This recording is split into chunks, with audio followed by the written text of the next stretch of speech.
মায়ার নবী বলেন, হে আয়েশা,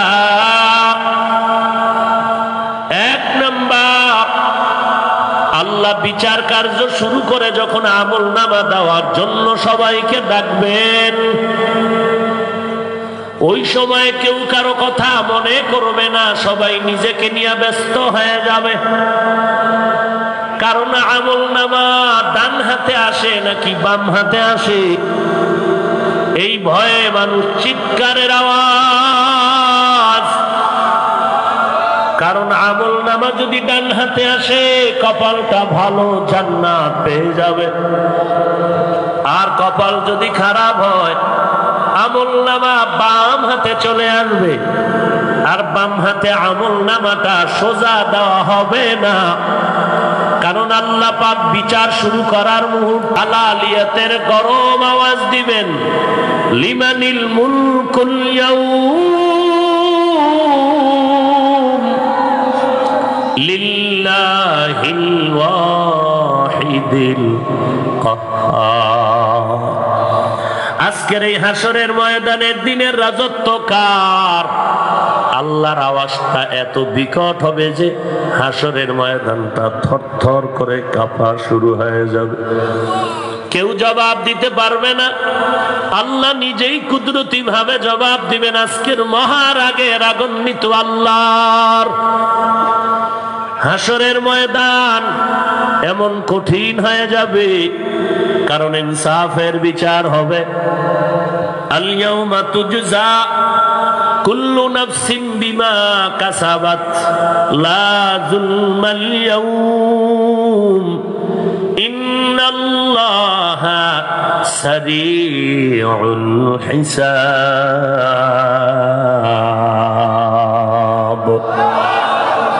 আল্লাহ হাসরের ময়দানে সকাল থেকে জহুরের মধ্যে বিচার শেষ করে ফেলবেন। কেমন বিচার হবে বলে? ইনসাফের বিচার বলে এত তাড়াতাড়ি। আমাদের থানায় মামলা চলে, 50 বছর একটা মামলা শেষ হয় না। মাঝে মাঝে টাকা দিয়া হাতিয়া দিয়া মামলা তাজা করা হয়।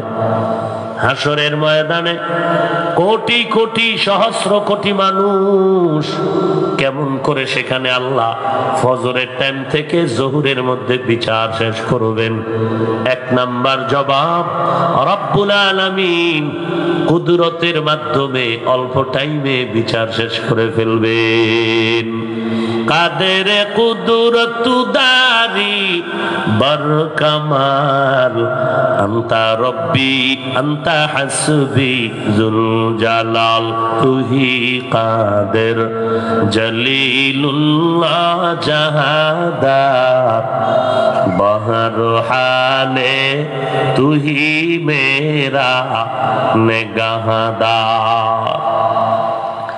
আল্লাহর নবী বলেন, যাদের আমলনামা বাম হাতে দেয়া হবে, আল্লাহ বলবেন, ফেরেশতা এই বান্দাকে সোজা হাতে আমলনামা দেওয়া হবে না, বান্দার বুকের মাঝখানে ছিদ্র করে দাও। ছিদ্র করিয়া বাম হাতটা বুকের মাঝখান দিয়া ঢুকাও। আল্লাহওয়ালার কাছে গিয়ে কয়, হুজুর আমার একটু দোয়া করে দেন। হুজুর তাকাইয়া তাকাইয়া হিন্দু ছেলের চেহারার দিকে তাকায় চোখের পানি ছেড়ে কান্না করে। হিন্দু ছেলেটা পাগল হয়ে গেল। হুজুর আমি দোয়া চাইলাম, কোনো বেয়াদবি হইল নাকি? বলে না, কোনো বেয়াদবি হয় নাই। তাহলে আপনি কেন কাঁদেন?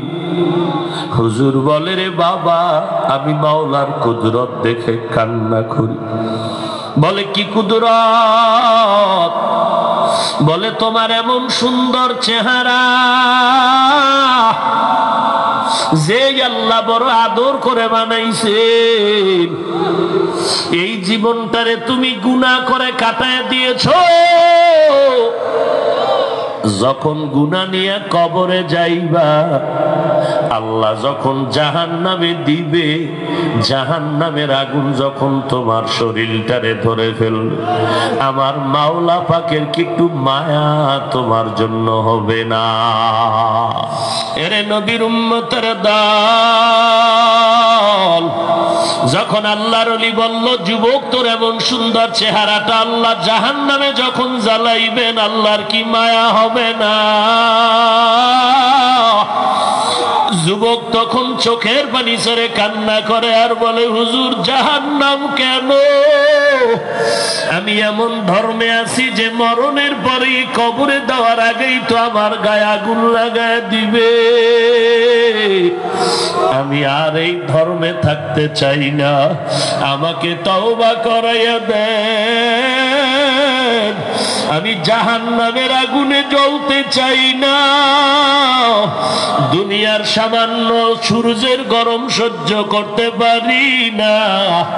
আল্লাহর নবী বলেন, ওরে আয়েশা, আমলনামাটা যখন পেছনে বাম হাতে দেওয়া হবে ফেরেশতারা বলবে, ও আল্লাহ, চেহারাটা সামনে পেছনে আমলনামা কেমন করে পড়বে? আল্লাহ কহারিয়তের আওয়াজ দিয়ে বলবেন, ফেরেশতা, এই নাফরমানের ঘাটটা ধরিয়া মোচড় দাও, ঘাড় মটকাইয়া পেছন দিকে ফিরাইয়া দাও। ফেরেশতারা ধরিয়া সাথে সাথে ঘাট ধরে যখন মোচড় দিবে, বান্দার জাহান্নামের আযাব শুরু হয়ে যাবে। আল্লাহর নবী বলেন, ও আয়েশা, ওই সময় কেউ কারো দিকে নজর রাখবে না। তিনটা জায়গা হাসরের ময়দানে কেউ কারো দিকে নজর রাখবে না। সবাই পাগলের মতো চিৎকার মারবে, আমার কি উপায় হবে? আল্লাহর নবী বলেন, ও আয়েশা, দ্বিতীয় অবস্থা হবে আমলনামা যখন ওজন দেওয়া হবে। আয়েশা বলেন, কেমন করে? বলে, কান্নায় বিভোর। আমলনামার যখন ওজন দেওয়া হবে মানুষগুলো কান্নায় বিভোর হয়ে যাবে আর বলবে, আমার আমলনামা নেকির পাল্লা ভারী হয় না জানি গুনার পাল্লা ভারী হয়। আমলনামা দিয়ে তাকায় দেখি গুনার গুনাহ গুনা, নেক আমল মোটেও নাই। ওই আমলনামার পাল্লা গুনাহটাই যদি ভারী হয়, আল্লাহ বলেন, ফা উম্মুহু হাবিয়া, তার জন্য হাবিয়া নামক জাহান্নাম। আল্লাহর নবী বলেন, ও আয়েশা, আর একটা সময় বড় কঠিন, যখন পুলসিরাতটা পাড়ি দেওয়া হবে, যেই পুলসিরাতটা চুলের মধ্যে কেউ চিকন, ওরে এমন অমাবস্যা রাতের মতো অন্ধকার, তরবারির থেকেও বড় ধারালো। যারা গুনাহ নিয়া ওই পুলসিরাতে উঠবে, কাটিয়া কাটিয়া জাহান্নামের মধ্যে পড়ে যাবে। আল্লাহর নবী বলেন, ও নারীর দল, ও দুনিয়ার মা বোনেরা, ভালো করে শুনো, দুনিয়া আসলে কিছুই না। যেই ফেরাউন আমার আল্লাহর সাথে গাদ্দারি করলো, সেই ফেরাউনের ঘরে আল্লাহ পাক এমন দিনের বাতি জ্বালাইলেন বিবি আসিয়ার মাধ্যমে, যেই আসিয়া সম্পর্কে আল্লাহর নবী বলেন, হাসরের এই কঠিন সময়ে কেউ কারো পরিচয় দিবে না। ওই সময় 4টা মহিলার জন্য জান্নাতের 8টা দরওয়াজা খোলা হয়ে যাবে। জান্নাতের 8টা দরওয়াজা দিয়া হাসরের ময়দানে 4 জন মহিলাকে বারবার ডাকা হবে।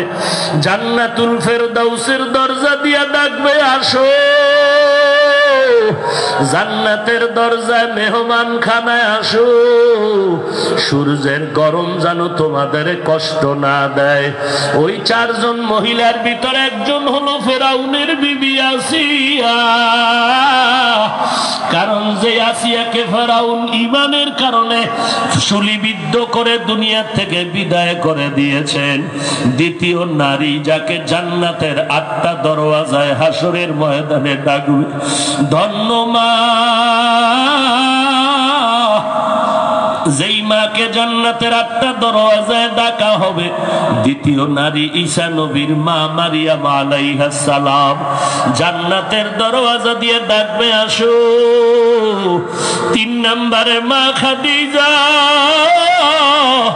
রাদিয়াল্লাহু আনহা, আম্মা জান আয়েশা বলেন আমি মাঝে মাঝে দেখতাম মায়ার নবী হুজরায় বসে বসে গুনগুন করে কান্না করতে। আমি আয়েশা আমার নবীরে জিজ্ঞাসা করতাম, নবী কোন ব্যথার কারণে, দুঃখের কারণে আপনি কাঁদেন? আমার উপরে কি আপনি বেজার? নবী বলতেন, না না আয়েশা, আমার অন্তরে যখন খাদিজার কথা মনে পড়ে যায় আমি চোখের পানি ধরে রাখতে পারি না। কারণ ওই আরবের ভিতরে যখন আমি ছিলাম গরীব, আমি ছিলাম বড় ইয়তীম, খাদিজা আমাকে যখন স্বামী বলে গ্রহণ করেছিলেন, দুইজন স্বামী বিদায়ের পরে আমাকে কবুল করে নেয়। 5টা সন্তানের মা হওয়ার পরে আমার ঘরে আসে, আমি কালেমার দাওয়াত দিতে যাই, রাতের বেলা আসিয়া ঘরে সালাম দেওয়া মাত্র দরজা খুলে যাইত। খাদিজা ছিল আরবের বড় ধনী নারী, সব সম্পদ আমার কাছে হাদিয়া হিসেবে দান করেছে। আমি আমার মাওলার ধ্যানে হেরা পর্বতের গুহায় সেখানে সময় কাটাইতাম। খাদিজা আমার জন্যই পাহাড় বেয়ে বেয়ে উঁচু জায়গায় গিয়া নাস্তা নিয়ে হাজির হয়ে যেত। ওই খাদিজার ইন্তেকালে আমি নবীর কান্না ধরে রাখতে পারি না। ওই খাদিজার কথা যখন মনে পড়ে আমি চোখের পানি ধরে রাখতে পারি না। ওই খাদিজার জন্য হাসরের ময়দানে জান্নাতের একটা দরওয়াজা ডাকবে, আসো জান্নাতের মেহমান খানায় আসো। 4 নাম্বার যে নারীটাকে জান্নাতের দরজা দিয়া ডাকা হবে, নবী বলেন ওই নারী আমার কলিজার টুকরা ফাতেমা রাদিয়াল্লাহু আনহা। ওই ফাতেমাকে জান্নাতের একটা দরওয়াজায় ডাকা হবে। এরে নবীর উম্মতির দল, ওই নারী যদি ঘরে পাও তোমার জীবনটা বড় ধন্য। ওই জীবনটা কামাই করার জন্য দুনিয়াতে তুমি চেষ্টা করা লাগবে। আর চেষ্টার জন্য আল্লাহ বলেন সাহায্য চাও। আর সাহায্য যদি পেতে চাও 2টা জিনিসের মাধ্যমে তোমার সাহায্য চাওয়া লাগবে। 1 নম্বরে ধৈর্য, 2 নম্বরে নামাজ। আল্লাহ পাক রব্বুল আলামিন বলেন ধৈর্য ধারণ করিয়া যারা আল্লাহর মুহাব্বতে নামাজের মুসাল্লায় দাঁড়ায়, আল্লাহ পাক হাসরের ময়দানে ধৈর্য ধারণকারীদেরকে বলবেন বিনা হিসাবে জান্নাতের মধ্যে চলে যাও। হযরত ওমরে ফারুক রাদিয়াল্লাহু তাআলা আনহু বসে আছেন। সাদ বিন আসলাম রাদিয়াল্লাহু তাআলা আনহু ঘটনার বর্ণনা করেন। আমার আব্বা ঘটনা বিবরণ দিয়েছেন। ওমর তাকায় দেখেন এক আল্লাহর গোলাম একটা শিশু বাচ্চা কোলের মধ্যে নিয়ে বড় আদর করে। ওমর ডাক দিয়ে কয়, দেখ সন্তান আর বাবার কেমন মায়া। লোকটা শুনিয়া বলেন, খলিফাতুল মুসলিমিন, এই সন্তানের মায়া এমনিতেই হয় নাই। কারণ এই সন্তান আমার দুনিয়ার জমিনের সন্তান না, এই সন্তান আমার কবরের মধ্যের সন্তান। এই সন্তান দুনিয়ায় হয় নাই। ওমরে ফারুক বলেন, ও ভাই, তোমার সন্তানটা কবরের সন্তান মানি ঘটনা খুলে বলো। আল্লাহর বান্দা বলেন, পয়গম্বর, আমার স্ত্রী গর্ভধারিণী, আমার উপরে যখন দাওয়াত আসলো যুদ্ধের ময়দানে যেতে হবে, কালেমার দাওয়াত নিয়া আমি যখন তরবারি নিয়ে রওনা, নামাজের মুসাল্লায় দাঁড়াইয়া আল্লাহর দরবারে দোয়া করার জন্য রেডি হয়ে গেলাম। নামাজে দাঁড়ায় ধৈর্যের সাথে দোয়া করলাম, আল্লাহ আমার স্ত্রীর গর্ভের বাচ্চা তুমি কুদরতি ভাবে হেফাজত করিও।